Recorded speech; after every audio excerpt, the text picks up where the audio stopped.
زوم بالعربي.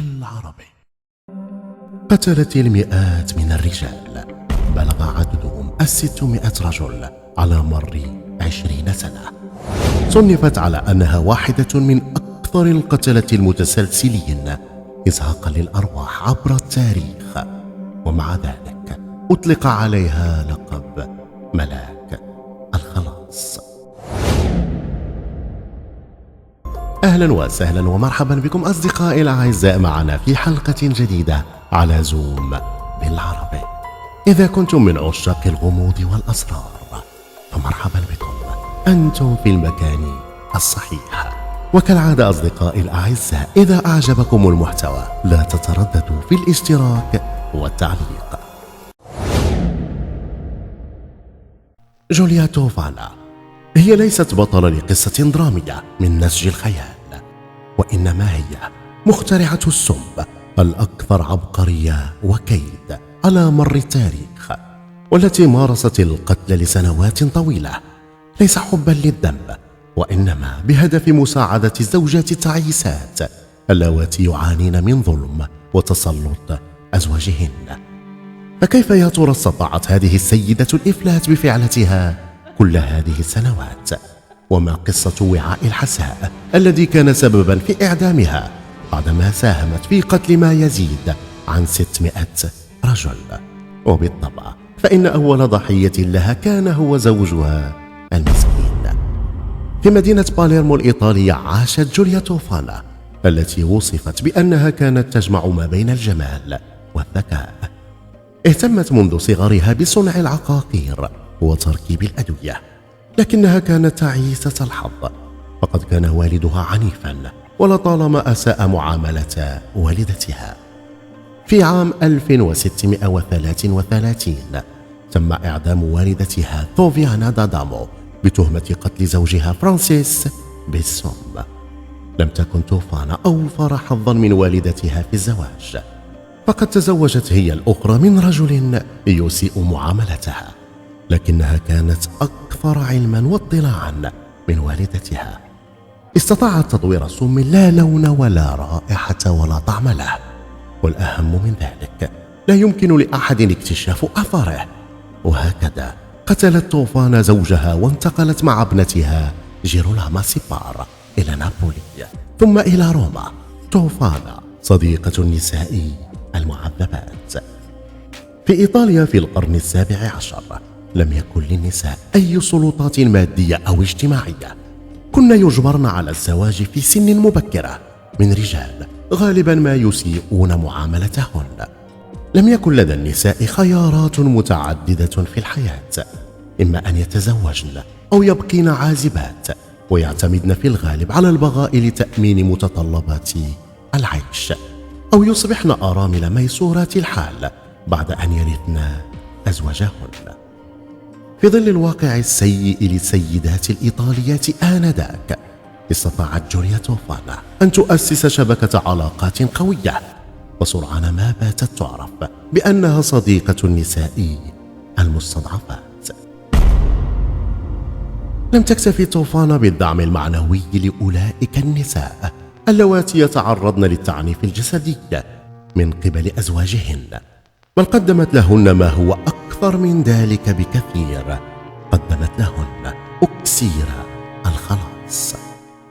استقرت توفانا في روما، حيث افتتحت متجرا لمستحضرات التجميل، وبمساعدة ابنتها ومجموعة من النساء الموثوق بهن بدأت تبيع منتجا خاص للنساء المعنفات حصريا تحت اسم أكوا توفانا. كانت تركيبة هذا السم عبقرية للغاية، ف4 إلى 6 قطرات منه كفيلة بأن تقتل رجلا، ولا يمكن تمييزه في حال وضع في طعام أو شراب، إذ لا يمتلك ذلك السم لونا أو طعما أو رائحة. الأهم من ذلك فقد كانت أعراضه تحاكي أعراض مرض شائع، فقد كانت النساء يعطين أزواجهن السم على دفعات. خلال الدفعة الأولى سيشعر الرجل بالضعف والإرهاق فقط، وعند تناول الجرعة الثانية ستبدأ أعراض أخرى بالظهور، مثل آلام المعدة والعطش الشديد والقيء. ولحد الآن لا يعلم أحد الوصفة الدقيقة لهذا السم، لكن يعتقد أن طوفان استخدمت خليطا من الزرنيخ والرصاص والبلادونا، والذي كان شائعا في مستحضرات التجميل طوال القرن 17. لم يكن أقوى طوفان يقضي على ضحيته على الفور، بل يعطي فرصة للزوجة القاتلة كي تظهر اهتمامها واعتناءها بزوجها المسكين قبل أن تعطيه الجرعة الثالثة القاتلة ويفارق الحياة. وقد ذهبت بعض النساء إلى أبعد من ذلك، وطالبن الشرطة بتشريح جثة أزواجهن بعد الموت، والنتيجة لا أثر للسم، والوفاة كانت بسبب المرض. هكذا استطاعت طوفان وعميلاتها أن يخدعن السلطات لعقود، وربما كانت ستخدع الجميع إلى الأبد لولا موجة تأنيب الضمير التي انتابت واحدة من عميلاتها.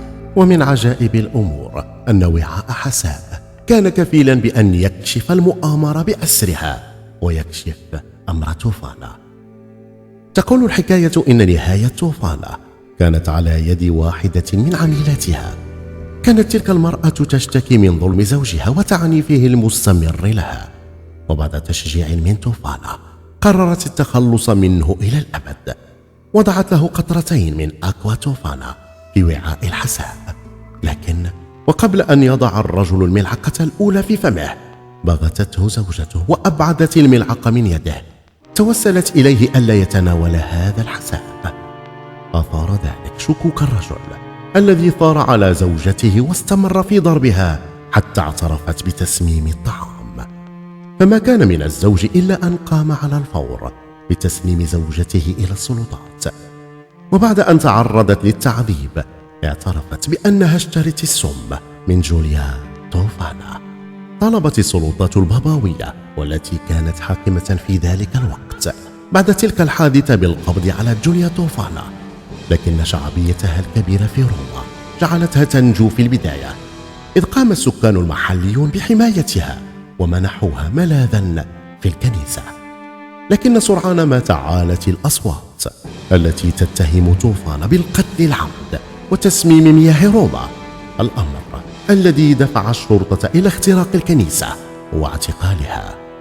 تحت التعذيب اعترفت طوفان بقتل 600 رجل بسمومها في روما وحدها بين عامي 1633 و 1651، وهكذا تم إعدامها في نهاية المطاف مع ابنتها جيرولاما سيبيرا و3 مساعدين آخرين في يوليو من سنة 1659. قيل إن تاريخها الإجرامي استمر لفترة أطول من ذلك، ولم تعدم حتى عام 1709.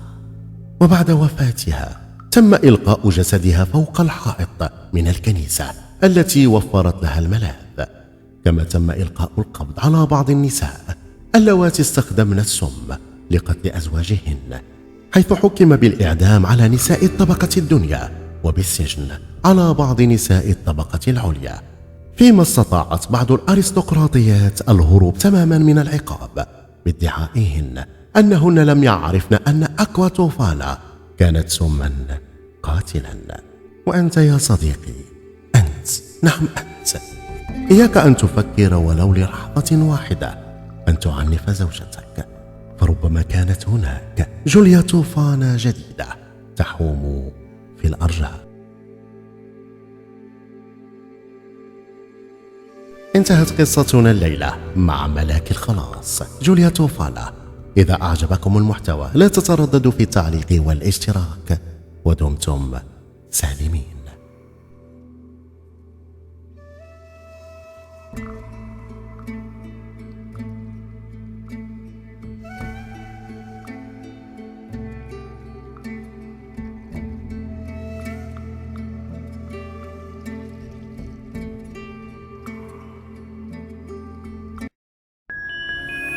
زوم بالعربي.